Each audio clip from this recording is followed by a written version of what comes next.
Hey, how you doing? Welcome back to Past Gas. This week we're talking about a guy named Bill Mitchell, responsible for some of the most iconic designs in General Motors history. A C2 Stingray Corvette, Buick Riviera, Cadillac Seville, you name it, he probably had his hand in it. He is a wild man.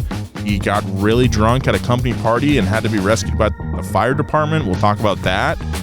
He was a guy that just... he was like one of those guys where he'd probably say you got to break a few eggs to make an omelet. Like he was one of those kind of guys. So this is a really great episode, and we're gonna start right now.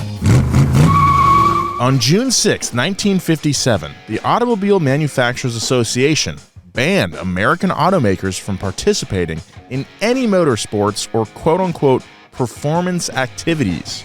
This included the building, selling, or advertising of performance-oriented projects.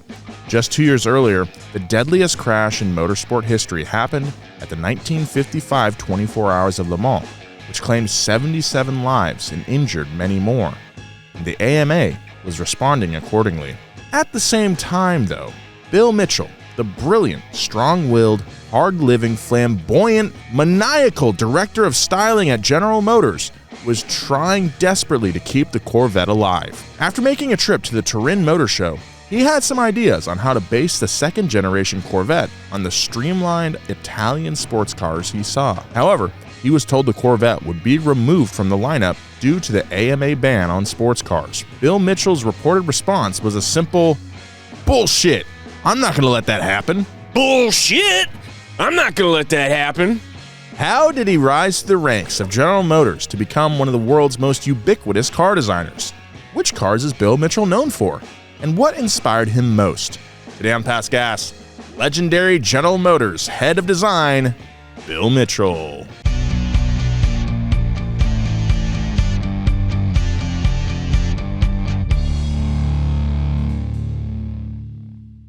Hello and welcome back to the show, everyone. We're talking about a guy today, not a car, a man. Bill Mitchell. My name is Nolan Sykes, joined as always by Bart Bidlingmeyer. Hi guys, good to see you. Great to be here. Thanks for having me. You're welcome. And Joe Weber. Hello, Wink Wink Nation. Let's hear it. Oh yeah, you can hear them in the distance. Whoa. Wow. I think that was a plane. Well, who's on the plane then? Okay. I don't want to derail us too early. No, I have go to ahead, get this please. out of the way because I'm going to be staring at it the whole time. Does that say hot dog machine? It does. There's a little, so off camera, there's something on our shelf over there wrapped in saran wrap with some masking tape on it labeled hot dog machine. And you know what? We had that on set, I think, for an ad that we shot a couple of weeks ago. Yeah. Is it like the rollers? Roller hot dogs. Oh. And we had hot dogs on it, and I arrived to set, and they were looking like, okay. And then, we're still getting set up to shoot, and they were on there for like another hour or so, and I think the heater was turned on too high, and they started getting really blistered and disgusting looking. Yeah. So. Well, Donut might be missing a hot dog sheen after today. That's exactly where my head went. Well, no, we need to. Doesn't look like you're since we bought it. It's going to be featured in so many. Every ad spot is. There was that ad for Hankook where Jimmy's fingers were hot dogs. There was that one where Edgar snatched a hot dog off of Mother's. I don't know. We'll be right back after these messages. Big thank you to our sponsor this week, BetterHelp. October 10th was World Mental Health Day, and this year, BetterHelp is shining the spotlight on therapists, people who truly make the world a better place. This World Mental Health Day, we're celebrating the therapists who've helped millions of people to take a step forward. If you're ready to find the right therapist for you, BetterHelp can help you start that journey. Our listeners get 10% off their first month at betterhelp.com/pastgas. That's BetterHelp. HELP.com/pastgas. Thank you, BetterHelp. Big thank you to our sponsor, Every Plate. Guys, if you want flavor-packed, homemade meals that are delivered right to your door, you gotta get Every Plate. And thanks to Every Plate's constantly rotating weekly recipes delivered right to your door, you'll always have the best answer to what's for dinner. What are you waiting for? Dig into these flavor-packed meals that your household will love. New customers can enjoy this special offer of only $1.99 a meal. Go to everyplate.com/podcast and use code GAS199 to get started. Applied as discount on the first box, limited time only. Thank you, Every Plate. This episode is brought to you by Underdog Fantasy. Download the app today and use promo code GAS to score $100 in bonus funds or bonus entries when you play your first $5. That's promo code GAS. Underdog. Make picks, win money. Must be 18 plus, 19 plus in Alabama and Nebraska, 19 plus in Colorado for some games, 21 plus in Arizona, Massachusetts, and Virginia, and present in a state where Underdog Fantasy operates. Terms apply. See assets.underdogfantasy.com/web/play and get terms_DFS_.html for details. Offer not valid in Maryland, Michigan, New Jersey, New York, Ohio, and Pennsylvania. Concerned about your play? Call 1-800-GAMBLER or visit www.ncpgambling.org. In New York, call the 24/7 Hope line at 1-8778-HOPE-NY or text HOPE-NY 467-369. Now back to the show. Let's just jump right into it, huh, boys? Yeah. Well, let me ask you guys a question real quick. Okay.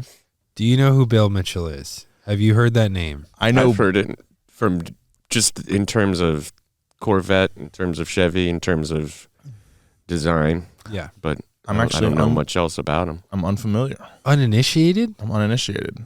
Well, I think you're going to be surprised at like how many cars he touched. Well, I have a pitch. Okay. Since I'm completely unfamiliar and it sounds like you know some about it, Yeah. should we have you read this one? No, because I want to hear the joy of discovery in your voice. Okay, sounds good. The only Bill Mitchell I know is Billy Mitchell, the guy that God did the Donkey Kong, Donkey Kong, cheater? yeah, King of Kong, that guy. Yeah, Yeah. that dude is a wiener. Talk about hot dogs. Yep, hot dog machine. All right. Well, then let's get into it. Bill Mitchell was born William Leroy Mitchell on July 2nd, 1912 in Cleveland, Ohio. His father was a Buick dealer. Bill would see the different cars his father's customers would trade in, including Rolls-Royce, Stutz, Hispano Suiza, Mercer, Templar, and Isotta Fraschini. This exposure to cars led Bill to develop a talent for sketching automobiles early in his life. Imagine like knowing that your family traded in like a vintage Rolls Royce at some point for a Buick. Yeah. God damn it. After graduating high school, Mitchell attended the Carnegie Institute of Technology, now Carnegie Mellon University, in Pittsburgh, Pennsylvania. From there, he studied at the Arts Students League in New York City. In his free time, he'd race and sketch at Briarcliff and later at Sleepy Hollow Ring, which was a private 0.7-mile circuit at Pocanito Hills, New York. That's one of my favorite tracks. Must be upstate, yeah. My favorite 0.7-mile track. Sleepy Hollow Ring sounds like a track from like a Nightmare Before Christmas kart racing game. Yeah, Mario Kart. Yeah. Mario Kart racetrack.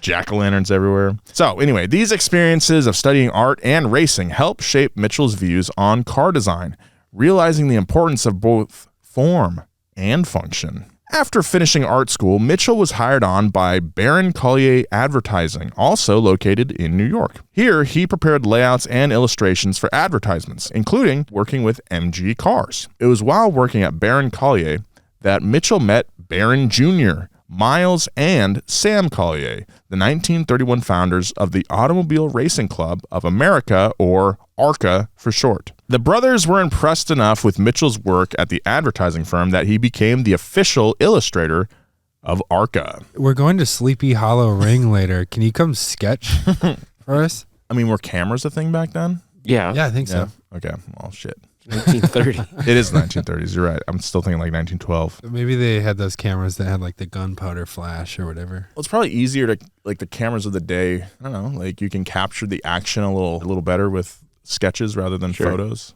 You could definitely show speed better. Come sketch with us, dude. Dude, we had Larry Chen on the interview show. I got his book yesterday. Yeah. It arrived. That's awesome. I pre-ordered it.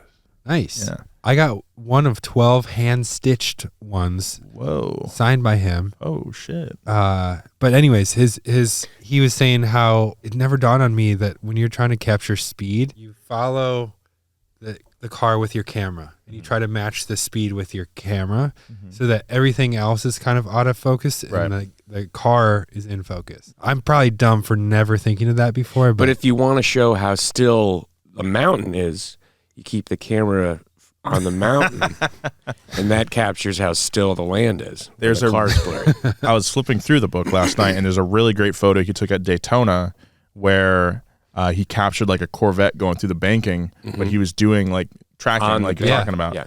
But he got it. There's like either like a Ferris wheel or some other sort of like light setup. Oh. And he got the Corvette in the middle of like the hole in the lights. I remember that Corvette's, picture. Yeah. Going.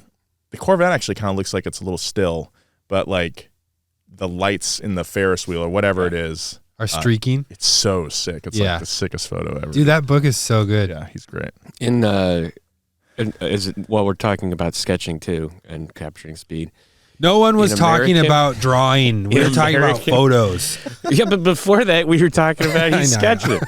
But in American, like the established language of the American comic is to show the motion in the person, where it's like the lines and someone's jumping across. Like if you have Heathcliff, and jumping. then but in Japan, it became the dominant language to have a stationary figure with the background blurred. Oh, it was because just interesting those two. It was easier to animate. Well, not even like animated, just in like a comic. Yeah, that's interesting. Thanks for letting me finish.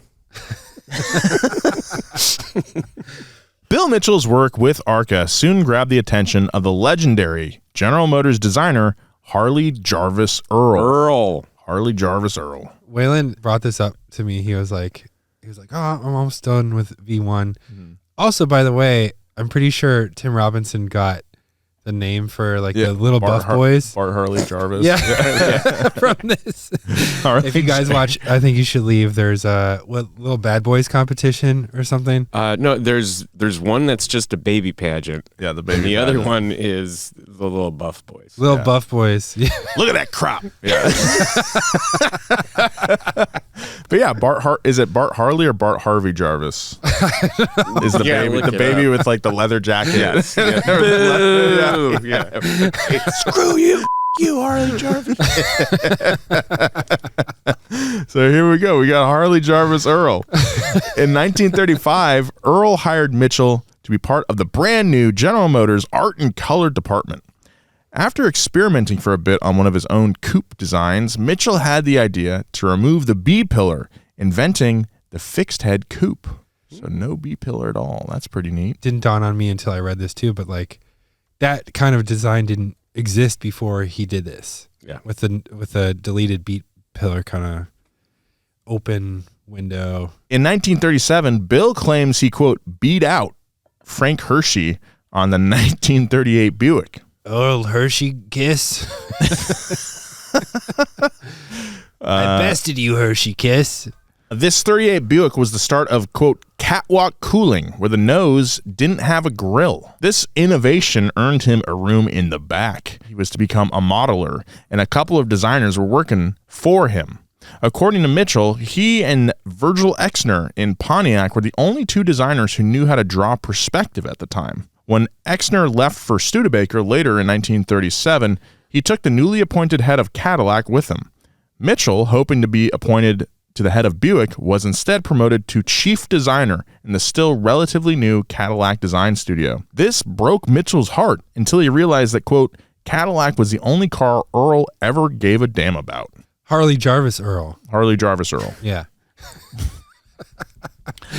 Mitchell's first car for Cadillac was the 1938 60 Special, a smaller Cadillac sedan, which became the first personal luxury car. Looks like this.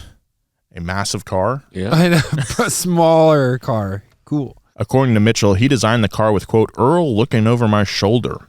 The result was the first car without running boards or belt moldings. The 1941 Cadillac design, with its horizontal egg crate grille and wide front end, made a huge splash and became a major influence on car design in the U.S. The grille design continued to influence the Cadillac design well after Mitchell had left. I do think this is a huge departure from the other cars Pretty cool. in the era. Pretty neat. It's so Art Deco. Yeah. What year is this? 1941. I mean, I think it is definitely ahead of the time a little bit. Like, it's a lot curvier. Like Art Deco accents. I don't know how to describe them, but there's little strakes behind the wheels. Strakes. That's such a good word, Nolan. Thank you. The fenders really pop out from Yes, they do. in the body. It's like some what's that? Not Dick Clark. Dick Tracy. Dick Tracy. Yeah, this is like It's like one of those Dick Clark cars. Dick Tracy's like He might have punching. driven one of those. Yeah, maybe. Yeah, The guy was, he was old. Never got old. he's punching out Prune Face, and he says, "Get in the back of my '60s special." Prune face. Huh? In 1942, Bill was commissioned in the air arm of the U.S. Navy as a lieutenant. He served first. This is what I like, the air arm. Bart's flapping his arms. He served first with the Bureau of Aeronautics and later with the Naval Air Training Command. His duties were to prepare flight training manuals for combat aircraft. Little did he know how significantly this would inspire him. After the war and back in civilian clothes, Mitchell didn't skip a beat. He took Cadillac to the future with his designs for the 1949 Coupe de Ville. It debuted at the 1949 Motorama show, sitting on a Cadillac 60 Special chassis with a dummy air scoop, chrome trim, and a one-piece windshield. One-piece windshield, that's pretty cool. Dummy thick. That glass was dummy thick. Dummy thick air scoop.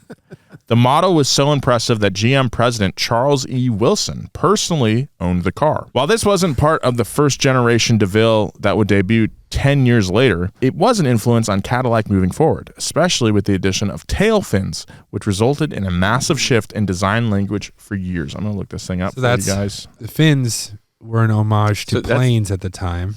And these are the first fins. That's interesting because they were on everything. They were on Chevys. They were A tip of the hat to planes and jets, which were jet age. So it's got little baby fins in the back there. Oh yeah. Yeah.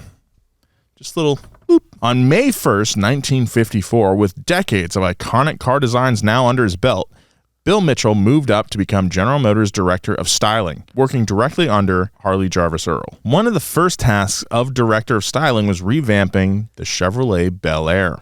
These cars went on to become some of the most emblematic cars of the 1950s. He brought his fins with him. Did they have fins? I think so. Yeah, they did. Oh, shit. They do have fins, of course. How long have you had that in your pocket? And are you sure? It's really warm. Was that in your pocket? Or? No, it was in my crotch. I love those things. They are just like the perfect 50s car. Yes. You know? Would you have a 55, 56, or 57? Oh, I don't know the difference. My dad... They look all slightly different. I think the 57 is It's not that warm. I know. This is a 57. Yeah, 57 is like... I think 57 it has the right proportions, length, height. Yeah. The other ones, sometimes they're a little bit bubbly, or you look at them and you're like, that's look, a little too long. No B-pillar. The Mitchell Special. Sweet little side tangent about these toy cars. They sell them at like the... Rite Aid. Rite Aid. Yeah. Yeah, at the front, like by the cashier and stuff. Walgreens and they all have like, they're all, I don't know if they have Slightly different scales. Yeah. But we've bought enough for Wyatt. I think we bought him an R8, Nice. a little Mustang, Okay. and then an X6 Okay. because it was red. I don't know. Okay. He picks them out. I think they tune the sound of them because the Mustang sounds like a V8. The R8 sounds different, and then this sounds different than all of them. And it doesn't really sound like like an old engine, but that is a different sound than like the other cars that we bought. Huh. I'm like, do they actually tune it to sound like something? I wonder if it has to do with the weight of it, the height, or I don't know. Yeah. Man. I'll bring the other cars in just for reference. I would love to hear it. Yeah. Because it is weird if that's true. We'll be right back after these messages. Big thank you to our sponsor this week, BetterHelp.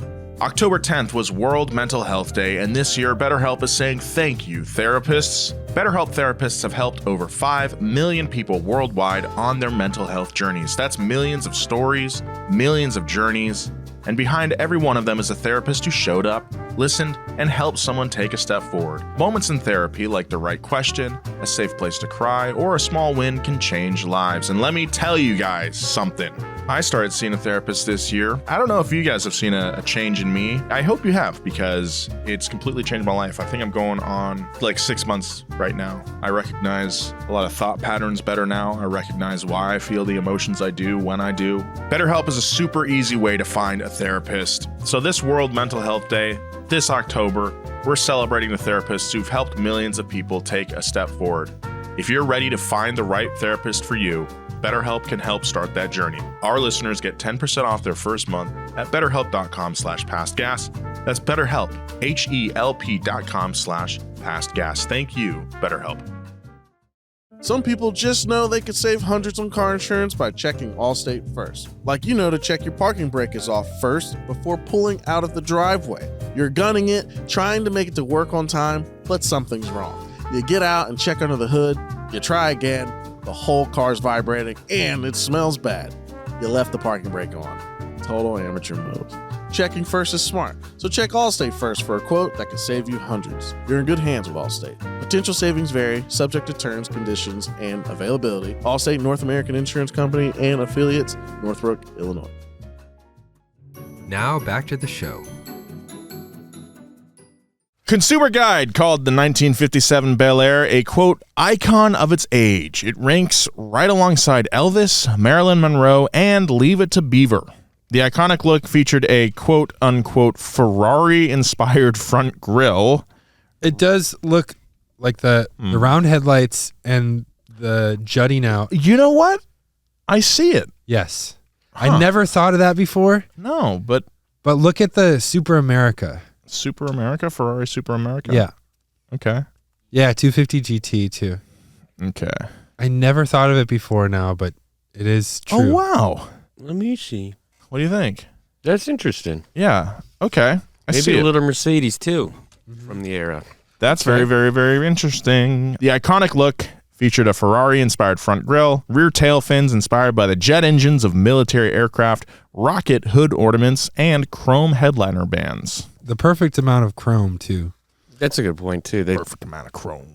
They did start to get out of hand. Yeah. Yeah. Yeah. In November of 1957, Bill Mitchell walked alone into GM's basement-level Research B styling studio. He'd set up this secret hidden studio in response to being told the Corvette would no longer be in production because of the aforementioned ban. Bullshit. Yeah. Yeah. He wanted to keep the work hidden from GM execs, accountants, and even other designers. Mitchell looked at the booming economy in 1957 and knew that the demand for sports cars in the U.S. would be strong. He felt confident that the ban wouldn't last long. Research B was intentionally staffed with only a few people. Just 3 or 4 employees were there when Mitchell walked in that November day. According to designer Peter Brock, who we've talked about a few times on the show. There's 2 different Peter Brocks. There's Pete Brock, who worked for Shelby. Yeah. And then Peter Brock, this guy. And then I guess 3 different There's ones. another, yeah. The Australian guy. Yeah. Wow. Who put the crystals in the car. Yeah. Yeah. Okay. Okay, never mind. This is a different guy. Designer Peter Brock. According to Mr. Designer Peter Brock, Mitchell, quote, sat down and told us what he wanted us to do. And we were looking at each other thinking, is he for real? He wants to give us the Corvette program? Mitchell laid out numerous pictures from Turin for the men to see. Brock went on to say, quote, they all had a crisp line around the belt, separating upper from lower and aerodynamic shapes over the wheels. One of Mitchell's favorites was a 1955 Alfa Romeo Disco Volante. Alfa Romeo had done a coupe version, and Mitchell wanted to do the first Corvette coupe. Mitchell told the room, okay, guys, give me your best. Put it up the walls. I'll be back in a few days to check it out. Mitchell would pop in every few days to give ideas and coach until the young team took it from sketches to a full-scale model. So just to go back to that Alfa Romeo, if Disco you've never seen this Volante. car, Disco Volante means flying saucer, flying disc. Disco And Volante. it looks very absurd. It looks like it could yeah. drive into the water and it would be fine. Yeah. Unfortunately for Mitchell, the AMA ban was still not lifted by the time the full-scale model was complete. His solution? He Put would it in the hands of designer Greg Hamburger. His solution was that he would finance a prototype racer based on the concept design himself. He wanted to test the public's reaction while having no connection to Chevrolet or General Motors. He had the designers remove the roof and make the car a roadster. The team worked tirelessly, and in the middle of the night during Christmas break in 1957, which I'm sure the employees really appreciated being away from their families, They moved the car to another secret studio Mitchell had built behind a tool room called the Hammer Room. To ensure that no one would meddle with their projects, the men put up a false wall. According to Brock, quote, walking down the hall, looking into the Hammer Room, it looked like a regular tool room, but it wasn't a regular tool room.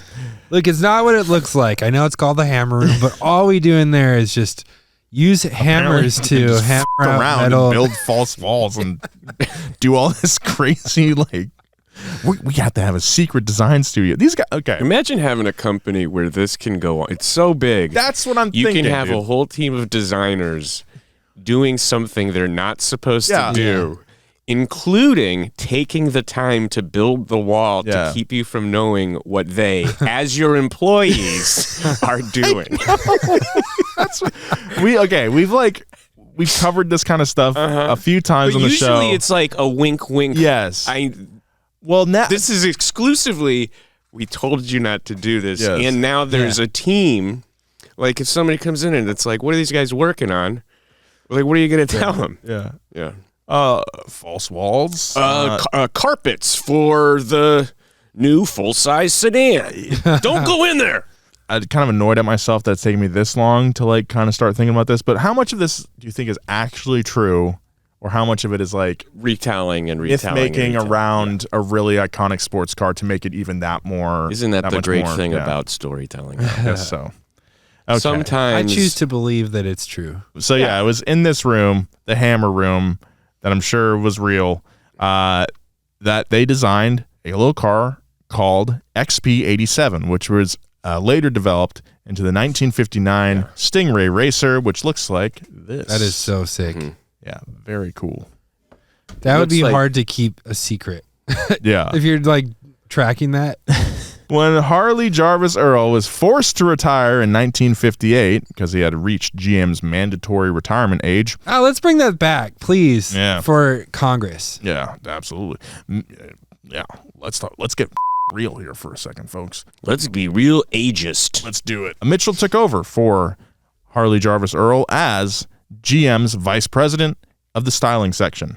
Soon after this transition, Mitchell asked staff assistant Ken Pickering to find a better space for his secret studio. Eventually, Pickering found the perfect space, Earl's personal file room. This became Studio X. So, in Studio X, Mitchell removed the walls from the windowless space and replaced them with movable panels.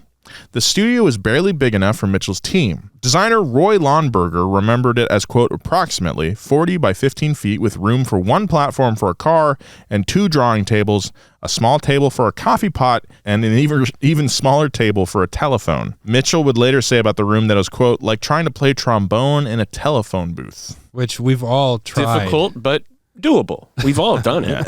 You just go down. Yeah, we've all seen that Clown Core video. Yeah. On April 18th, 1959, the car made its debut at a race in Marlboro, Maryland.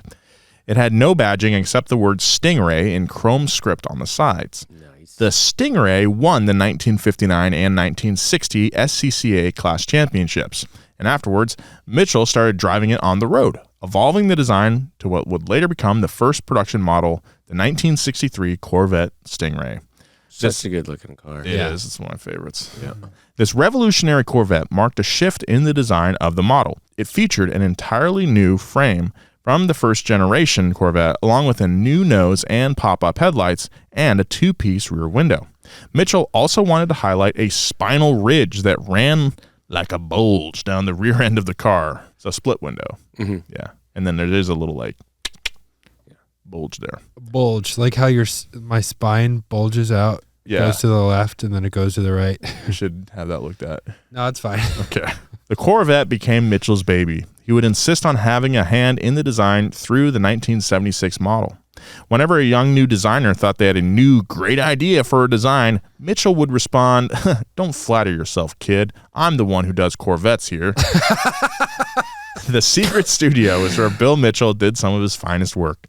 Aside from the Stingray, he also worked in the Monza GT and SS concepts, the Astro 1, 2, and 3 Idea cars, and 2 Mako Shark concepts, and a mini Camaro project. Now that Mitchell was finally the chief stylist for all of General Motors, he could move away from his fucking secret rooms. Just get a factory, man.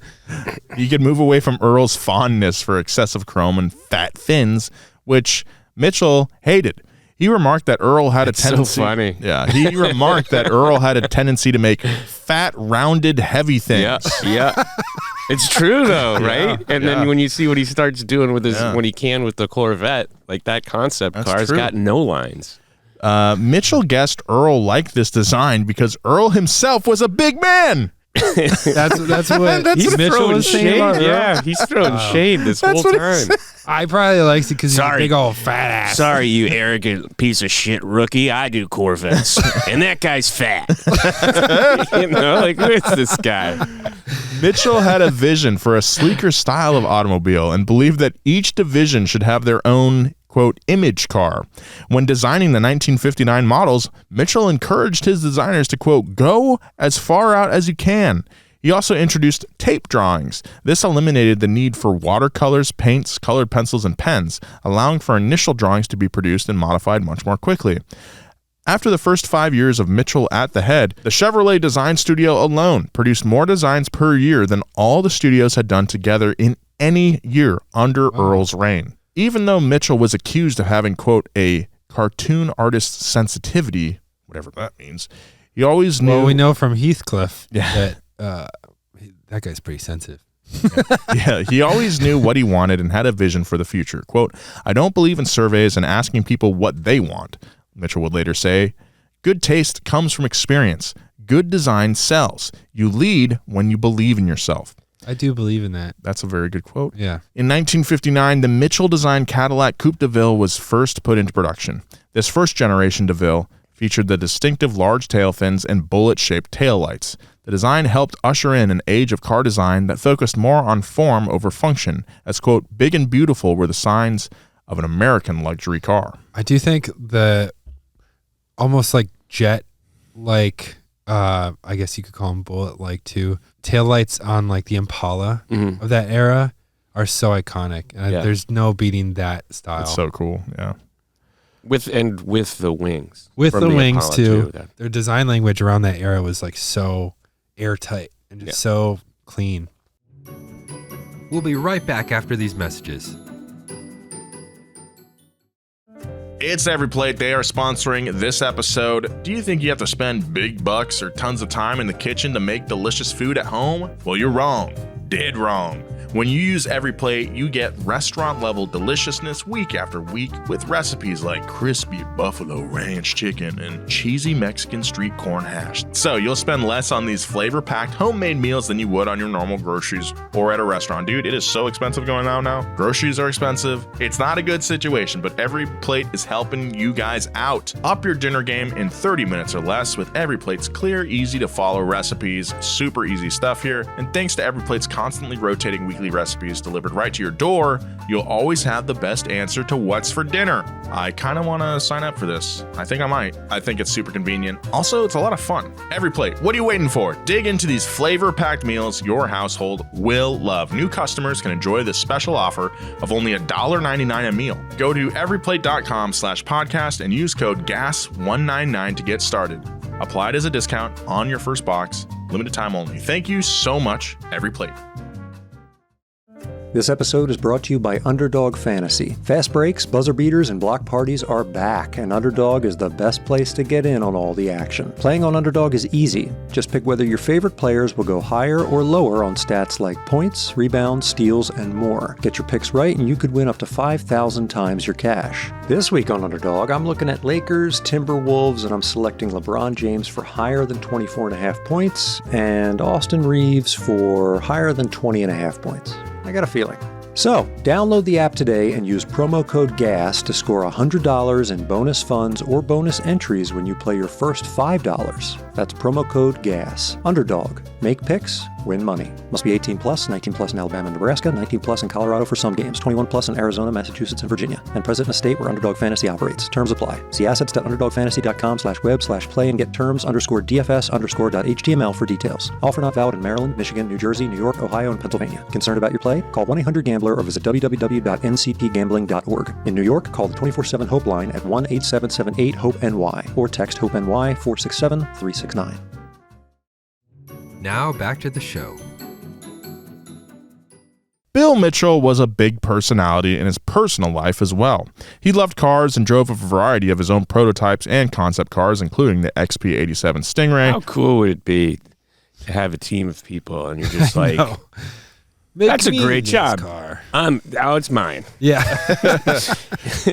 The Stingray, the Monza SS, and the XP755 Shark, also known as the Mako, which was inspired by an encounter with a shark while snorkeling in the Bahamas. This encounter also resulted in another design idea for Mitchell. When he shit his pants. Yeah, it's a car that looks like a big brown turd. paint. The brown paint on the next generation Chevrolet. He also loved talking about his cars and the attention that came from always having a new concept to show off so he could see the reactions of the people in his neighborhood and on the street. Bill kept a museum of his designs in his basement. Items on display included his favorite designs, autographs from nearly every great Grand Prix racer from the 1930s to the 1960s, the gear that Rudolph Caracciola wore in one of his last drives for the Mercedes-Benz racing team, and his original scrapbook from when he was a kid. He loved motorcycles almost as much as he loved cars. He wrapped one of his Harleys in silver fiberglass and would ride it to work in matching silver leathers. This guy's awesome, dude. Look at that. Whoa, that looks like a shark too. Hats off for. I want to see a picture of him on it though. Yeah, I want to see Can those you find it? chaps. Can you find a picture? You know he's got one of those pointy helmets. silver. Silver leather. Silver. You know, it was like made with lead paint too. At the Yes. time. So yeah, what he did is he made like a fairing for his Harley, and it's pretty sweet. Gotta be honest. It looks like something that Robin would ride. Yeah, I'm sure if you Like told him that ratified though, appeal. he'd be like, "No, I'm Batman. I'm just a silver Batman, though." he's the type of guy who, when his kid says, "All right, I'm Batman, you're Robin," which a son will always do. Yeah, Yeah. He's like, "Sorry, son, I'm Batman." yeah. I do the Batmans around here. Bill Mitchell was a wild, unpredictable man when having fun. After one party thrown by GM designer George Moon, the police and fire departments were called in to get Mitchell down from a 50-foot tree. Also, that's a company function. It's not. Times were different. That's crazy. During a visit to New York, Mitchell and Olds designer Art Ross got stuck in the lobby of the Ritz-Carlton after stealing a horse-drawn carriage from Central Park. I've heard this story. Bill was also a terrible golfer who would get more and more frustrated with each hole. He'd often abandon his round, storming off before speeding away in one of his concept cars. This is like an Adam Sandler or Yeah. This is like Shooter McGavin, right? if he was a little bit I cooler. think this getting would be stuck a in trees, hilarious movie. Mitchell was also a known womanizer, leading to divorce from his first wife. The day after his divorce was finalized, he got remarried to a woman who lived 1 block away. He was once banned from an upscale hotel in Frankfurt for having a foursome with 3 women. Another account had him hiring 7 prostitutes for a lunchtime orgy. One of Mitchell's favorite sayings was, quote, "If God made anything better than women, he kept it to himself." I could see him saying that a lot. Sounds like a guy. So he's a feminist. Second wave. Just getting stuck in trees, getting divorced. Having orgies. Paying for sex. Designing cars. He's happy. Yeah, he's a guy who knows who he is. I mean, silver leathers on a silver pointy motorcycle. What woman could resist? Along with the Stingray, the Buick Riviera was Mitchell's pet. He once said that they were his 2 greatest creations, and he sold them to the heads of GM over the same Christmas break. Man, that's a good Christmas. That's a great Christmas. Humbug. Like many of his ideas, Mitchell's idea for the Riviera came while he was traveling, this time in London. Mitchell was sitting the famous London Riviera. Mitchell was sitting in a cafe on a foggy morning when he saw a 1955 Rolls-Royce Silver Dawn round a corner, seemingly coming right out of the fog. When GM needed a fast, luxurious car to compete with Ford, Mitchell wanted to do an Americanized version of the Rolls-Royce. However, once he handed off the project to Ned Nichols, one of his favorite designers, he wasn't satisfied with the sketches. So he gave it to Pete Penny. Growing frustrated, the pair stumbled on a picture of a 1955 Ferrari Super America, which looks like a DB5. A little bit. Its long, low sleekness was the perfect look to go with the Silver Dawn's knifing lines. In 1962, the LaSalle XP715 prototype was unveiled.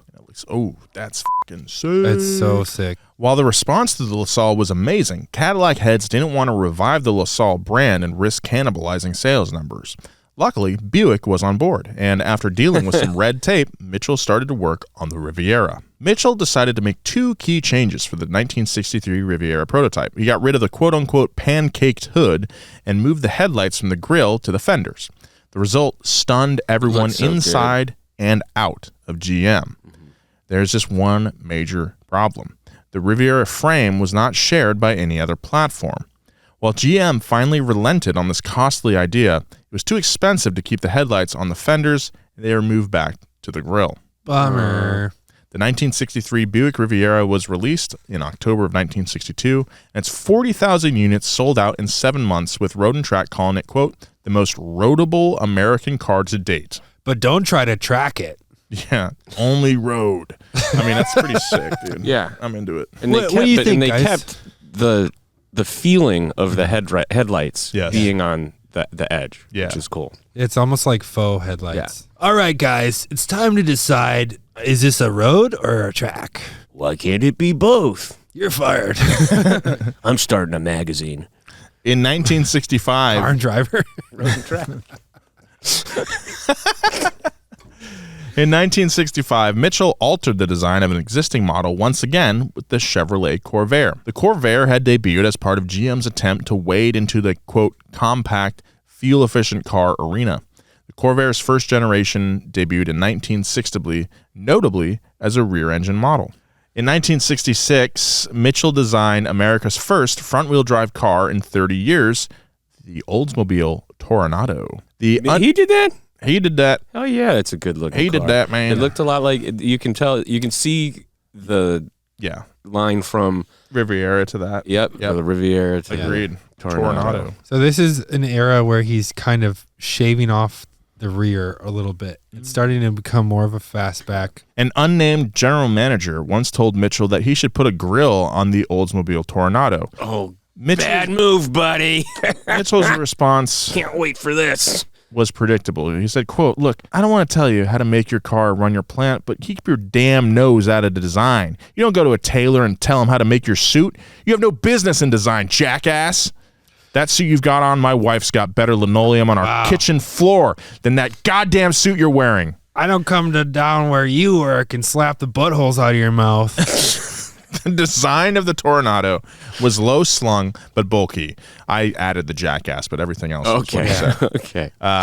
He did go pretty hard on that guy. Damn. I didn't expect to. He's making fun of his suit now. The design of the Toronado was low slung but bulky, weighing over 2 tons. Bob Merlis of Motor Trend called it, quote, the rolling embodiment of GM's design prowess. The whole look is boldly unique, and there is no other way to say this. Very testosterone-y. Okay. Testosterone-y. That's my favorite pizza topping. Testosterone. I was gonna say something about Chef Boyardee. It's pepperoni made out of elk meat. The 1960s, you got to drink it with your bulletproof coffee. Oh, God.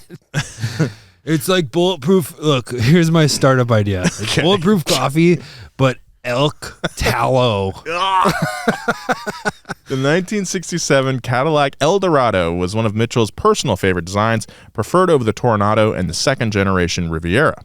Cadillac wanted something distinctly different from these other two GM luxury cars. It's very funny, too, that Cadillac's like, shit, we're about we could have done this 3 models ago. Yeah. Done. As well as the Ford Thunderbird. The final design earned Automobile Quarterly's prestigious Design and Engineering Excellence Award. It won the best car of the quarter. Only the 3rd time the magazine had given that award, and the first to a production car. One car Mitchell doesn't claim is the 1967 first-gen Camaro. While he had a hand in designing it, he would later dismiss it as a, quote, committee car. We talked about this in the Camaro episode. That's where they got the com for Camaro, from committee. He later said in 1985, I can't remember what the hell they look like, that's what he said. Well, they didn't. Yeah, but he also had Alzheimer's. Oh, God. This wasn't to say Mitchell was initially excited about the Camaro. The Camaro concept started with designer Irv Ribicki, who we talked about. With the release of the 1964 Ford Mustang, Ribicki felt he was rushed into designing the first Camaro concept. He saw the success of Buick and wanted to take those ideas to make a sporty, dynamic Chevy that they could sell to the youth. And this was the Chevy Supernova concept that they came up with, that they were trying to turn into the Camaro, but it was on a different chassis, so they wanted something quicker and efficient and cheap, and not this new thing that needed a new chassis. So Ribicki went to Mitchell, and Mitchell gave the go-ahead. Once the new clay model was made, Mitchell was asked to take a look. After taking one lap around the model, he said, geez, that's a damn good-looking car. However, the Chevrolet brass weren't interested, telling Mitchell, quote, the last thing Chevy needs is another car. What do you think we are, a car company? Car company? Well, they did design more models in 1 year than That's was true. it? The next year, it became clear that Chevrolet did need another car, but they weren't interested in the concept by Ribicki and Mitchell. The executives wanted something quick and cheap to produce, leaving little room for innovation. When the Camaro came out, Mitchell felt it was a shadow of the original concept. When the energy crisis hit in 1973, Mitchell recognized the desire for smaller, more fuel-friendly cars. This was a departure from GM's standard idea of bigger being better. Now we're in the 70s. If we go back to the mid-60s, it was Irv Ribicki.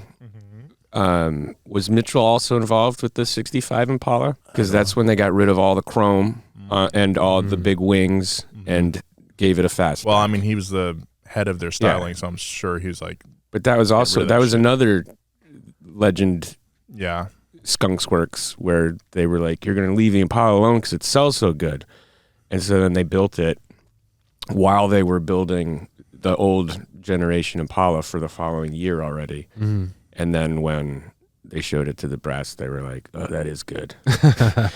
So then they started making it. It's so funny that there are so many Skunks Works going on at one time during this period that you have to question leadership at that point. Where you're like, well, you can't get your team in line. Like, that's what I say. Like, the company's so big. Yeah.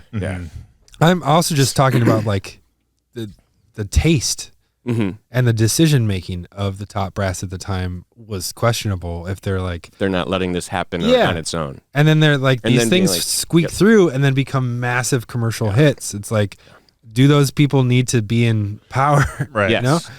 You know? And things like the Tornado, where it's like, all right, or in the Riviera, where it's like, all right, you don't want, like, had he worked for like Ford, most of this couldn't have happened. Yeah. Because he's like, okay, because of the way GM ran their structure, where they wanted to kind of inspire the different branches to try and beat each other. Yeah. So because he worked for GM, he got to take the Cadillac rejected design to Buick. Once Oldsmobile saw that, they were like, well, let's get him over here because we're going to take a chance. And then, so like, he gets to design for GM to get his voice heard, as opposed to just going up to the brass at one company. So I think that's interesting how that is. By 1977 and 78, Mitchell had helped usher in the scaling down of GM's full-size and intermediate-sized cars. He struggled with these designs, saying, quote, small cars are like vodka. Sure, people will try them out, but they won't stay with them. That's an insanely subjective metaphor right there. It's also like his first his first thought is to go to the booze. Yes. Yeah. It's like climbing a 50-foot tree when you're drunk. You do it once and it's fun, and then The 70s were also a trying time for Mitchell as the government and activists like Ralph Nader, quote, antagonized him. Mitchell once said, "There are those in the government who have tried to kill the 75-year love affair between American people and their cars." Nothing's changed. Yeah. Mitchell enjoyed sending nasty letters to any magazine that had the gall to criticize his work or his philosophy on car design. He hired professional writer Gary Witzenberg as a speech and nasty letter writer because Mitchell wanted someone with, quote, gasoline in his veins. As Mitchell was nearing retirement, he wanted to design one last car that would reflect some of his favorite looks. In 1979, the Cadillac Seville platform... It had big boobs and legs. In 1979, the Cadillac Seville platform was set to be discontinued. So he wanted to select a new platform. God damn it. He wanted to select a new platform that reflected his ideas, like climbing up a tree. Looking again to Rolls-Royce with their swept-back C-pillar and bustle-back trunk, he wanted to incorporate the London look into the new Seville platform. He had tried this style before in a mock-up for the 1976 Seville, then going by LaSalle, but it didn't go anywhere. While Mitchell retired before this design went into production, the 1980 model was the one last design from Mitchell and GM. So that bustle back. Oh, yeah. Yeah, there it is. That's putting a lot of bodies in that trunk. This actually does look quite London right here when you cut off, and then like it does the dual color scheme is giving Rolls-Royce. I actually kind of like this. I like it. Big fat Would you daily? LS in that, dude. Freaking single turbo LS. Single turbo Pushing LS, like 1981 1,200 horsepower Seville. to the rear tires. Yeah. More torque. You'll roll up to the drag strip and people will be like, "Oh, Carmelo Sopranos here," and then you'll just smoke them. The 1980 Seville was the culmination of Mitchell's life work in production cars, but a different car is considered his last active expression in car design, the 1977 Phantom. This car was a large, fastback two-seat coupe built on the Pontiac Grand Prix chassis. The Phantom was a clear callback to the Cadillac's Mitchell design in the 1930s, using sharp edges, flowing lines, and exposed wheel wells. The Phantom was pure design, as it never went into production and never even had a drivetrain. A styling show was planned in Milford, Michigan. You can always tell a Milford man. And in another secretive move, Mitchell shipped the Phantom without anyone knowing. His aim was to surprise the board and attending GM execs. One of these executives, executive vice president in charge of product planning and technical staffs, one Howard Curl, was no fan of Mitchell. He'd risen through the ranks at GM and had been on the wrong end of more than one of Mitchell's classic tirades. He spotted the Phantom being prepped for display and ordered it off the grounds immediately. While Mitchell ranted and raved, for once he didn't get his way, and the Phantom was never seen by the board. And here's what the Phantom looks like. Kind of looks like the Tornado, right? It's like a Tornado mixed with a Stingray. Is that a Pontiac? It didn't really have. Doesn't it look like the Pontiac badge in the front there? Oh, it does. That is a Pontiac badge. Yeah. I think it looks cool. It is a I don't know classic. what kind of car you would make from that prototype, but it looks cool. It's the wedge shape looks a little bit like an earlier version of the Dodge Wraith prototype, concept car with Wraith that Phantom, both ghosts. I don't like when headlights are too close together. Yeah. Like my biggest criticism of the EB110 is that they're too close, and this is kind of the same thing. It doesn't look the same. I get what you're saying now. Yeah, I get what you're saying. Bill Mitchell retired in July 1977, reaching GM's mandatory retirement age of 65. Aside from the production models mentioned, he's also responsible for the 1963 Buick LaSalle, which he modeled after the 1961 Ford Thunderbird, the 1968 Pontiac GTO, and the 1968 Corvette. He also designed and drove countless prototypes and one-off cars, often to the delight of the neighborhood children. He'd give them rides on errands, and on rare occasions, let one of them drive the cars around the block. In 1977, Bill Mitchell started his own design consultancy firm, William L. Mitchell Design. He worked with this firm before stepping away in 1984. He stayed critical of his successors while away from GM, especially regarding the Corvette, which he felt was, quote, bland. Feel like But isn't that generation of Corvette is based so closely I know. on the Mako? Yeah. His views Funny. in 84, though, that'd be C4, right? Oh, yeah. Okay, you're right. Yeah. But still, like, it's very Corvette. Very close. Yeah. His views on the modern car were evident in a speech he gave in Minneapolis in winter of 1984, saying, quote, I don't like modern design, art. If God made beautiful things, if you can imitate them, you're doing pretty good. I don't like crazy music, and I don't like crazy designs in automobiles. Man, old guy yells at cloud. Yeah, you got old quick, huh? Oh, man, dude. This is a guy who had to be rescued by the fire department at a company work function, saying he doesn't like crazy. Come on, dude. Bill Mitchell died in Royal Oak, Michigan from heart failure at the age of 76 on September 12th, 1988. Mitchell's design legacy is rivaled by his legacy as a personality. He was profane and drank heavily. He drove too fast. He yelled at anyone he could. He's hated by Harley Earl's family. He was a shameless self-promoter. He told off-color jokes. He was the living embodiment of the mid-century chauvinistic exec stereotype. But despite his many character flaws, his designs are what endure today. According to Peter Robinson at Motor Trend, GM's design leadership through the 1950s, 60s, and 70s was never seriously challenged. It was during these decades that style was king. Mitchell had one thing Harley Earl didn't have, which was experience as an artist. This, coupled with his willingness to think big, allowed for some of the most iconic car designs of all time. George Moon, a senior interior designer at GM, said of Mitchell, quote, Bill Mitchell ruled over the GM design staff during its most creative, most exciting years in corporate history. No matter his mood, his manner, his style, he gave the place a verve and excitement it had never had before or since. He brought out the best creative energies from all of us, and he oversaw the designs of the greatest diversity of cars ever produced. And that was Bill Mitchell's life. Nice. There you go. I'm glad that I know about this guy now. Yeah.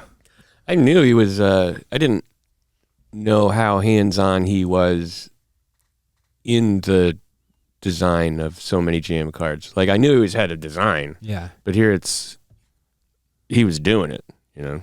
Across all brands, too. Yeah. And which at that time was probably 7 or 8. If you look at his designs, and obviously this is an audio format, please go Google all the cars we talked about. Not any one is alike. And he does have kind of eras where he's like, this is his Art Deco era.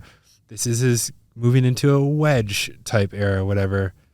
Every single era he has had was super iconic. And if you just look at the 57 Chevy alone, like that is such a perfect car for the time. And he was truly like a design genius. I agree. I mean, you look at all these cars together and like, oh, that's a Bill Mitchell car for sure. You know? Yeah. Thank you so much for listening. That was Bill Mitchell. Big thank you to our writer this week, Waylon McQueen. Great guy. We should go disc golfing soon. We should go disc golfing. We should go see him at Upright Citizens Brigade perform. He's still on a Herald team. He's very funny. Hell yeah, he is very, very, very funny. Big thank you to you for listening. Thanks to Bart. Follow Bart at BidsBarda. Follow Joe at Joe G. Weber on social media. Follow me at Nolan J. Sykes if you'd like. And thanks to Audrey, as always, for doing a great job behind the camera over here and making sure that we're on time and that we're just not completely falling apart. All right. We'll see you guys next week. Are we talking NHRA? Yeah, NHRA next week. All right. We'll see you then. Bye. Bye-bye.